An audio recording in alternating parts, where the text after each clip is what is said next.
Gue burn out. Burnout. Kita semua pasti pernah merasakannya, bukan? Kata orang-orang sih ini merupakan sebuah kondisi di mana kita tuh lelah secara fisik, mental, dan juga emosional. Tapi sebenarnya, apa sih burnout itu? Jadi, menurut WHO kemarin ini pada tahun 2019, burnout adalah sebuah bentuk stres yang berlangsung dengan lama dan intens, hingga akhirnya bisa berdampak serius ke diri kita. Produktivitas kita jadi menurun, absensi kita jadi meningkat, dan kesehatan fisik ataupun mental kita juga jadi terganggu. Namun, di balik semua kericuhan dalam badan kita ini, ada satu sistem yang bekerja tanpa henti, yaitu sistem saraf kita. Dan dengan memahami bagaimana sistem saraf kita ini bisa bermediasi dengan stres, kita bisa mendapatkan sebuah kunci untuk menciptakan strategi manajemen stres yang benar-benar efektif digunakan untuk di tempat kerja kita. Dan karena itulah, dalam tugas besar ini, kita mengangkat topik sistem saraf dan stres kerja, sebuah implikasi untuk desain sistem kerja yang efisien, sehat, dan juga produktif. Saat tubuh kita menghadapi tekanan kerja, sistem saraf otonom bereaksi melalui dua jalur utama. Pertama, sistem adrenomedular simpatik yang menghasilkan adrenalin dan mempersiapkan tubuh untuk lawan atau lari. Yang kedua, aksis HPA. Aksis HPA menghasilkan kortisol yang berfungsi untuk menjaga energi tubuh saat stres berlangsung.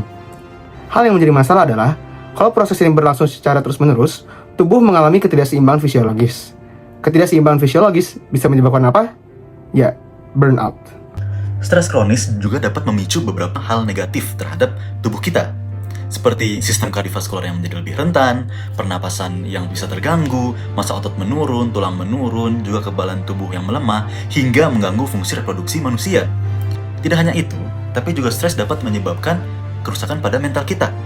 Seperti yang pertama dapat menurunkan konsentrasi, kemudian meningkatkan risiko kecelakaan kerja, juga menyebabkan burnout, depresi, dan kecemasan.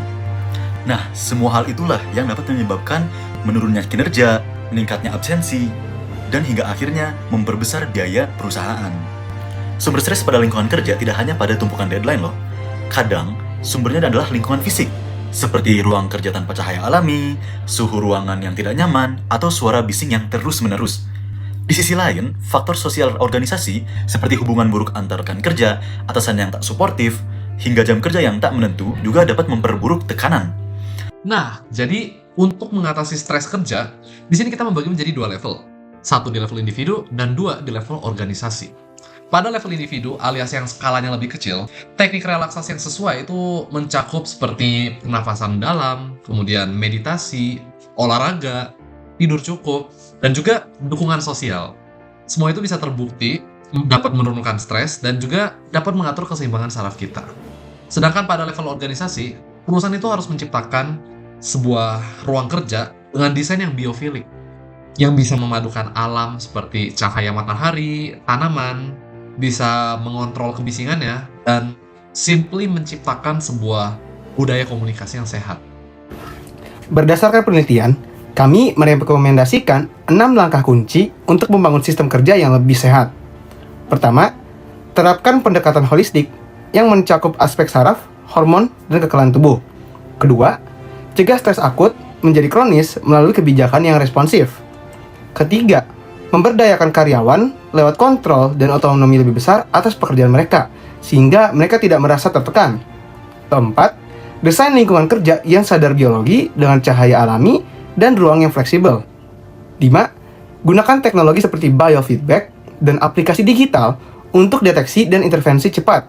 Yang keenam, bangun sinergi antar individu dan organisasi, karena manajemen stres tidak cukup hanya di satu sisi saja. Stres kerja memang tak bisa dihindari sepenuhnya, tapi dengan memahami peran sistem saraf dan mengubah lingkungan kerja dari hulu, kita bisa membangun sebuah sistem kerja yang lebih sehat, lebih manusiawi, dan tentu saja lebih produktif.